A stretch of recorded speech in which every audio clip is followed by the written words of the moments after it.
Hello guys, welcome back to our YouTube channel. Jina langu mimi ni Rajab Synic. Kama mlikuwa kwanza kutazama video hii kwenye channel yetu pendwa ya Rajab Synic, nikuombe usisahau kusubscribe, kulike, comment na kushare. Utakuwa umetisha sana.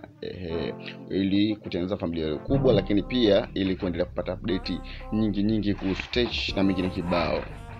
Mada yetu ya leo naenda kuelekeza jinsi ya kutumia VPN ya Thunder. Messages zimekuwa zikija sana WhatsApp. Oh bro, nitaweza vipi kuseti? Oya, nitaweza vipi kuseti? Nimeelekeza shortcut, lakini pia ni clear utaweza kuseti kwenye simu yako. Tafadhali angalia video hii mwanzo mpaka mwisho ili uweze kuseti kwenye simu yako. So, baada ya kushika simu yako itaonekana kama hivyo file lako la homepage. So, utaenda Play Store, kishaenda Play Store kuna VPN hii ambayo utatakiwa download ili kuweza kutumia.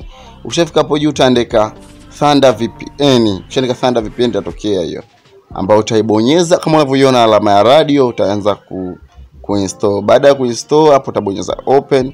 Ukishabonyeza open itafunguka namna hiyo. Ukishafunguka namna hiyo utabonyeza hapo kwenye rangi ya kijani pale imeandikwa accept.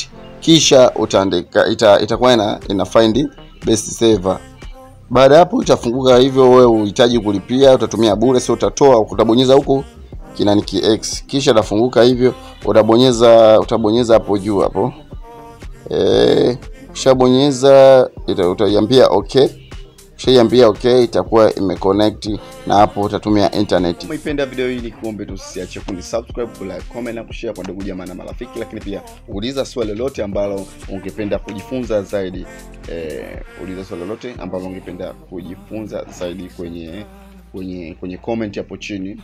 Lakini pia mwenye swali lolote pia private kustitch anifuate inbox na mpango wa WhatsApp kama ilivyoonekana awali. Jina langu mimi ni Rajab Synic. Siku njema.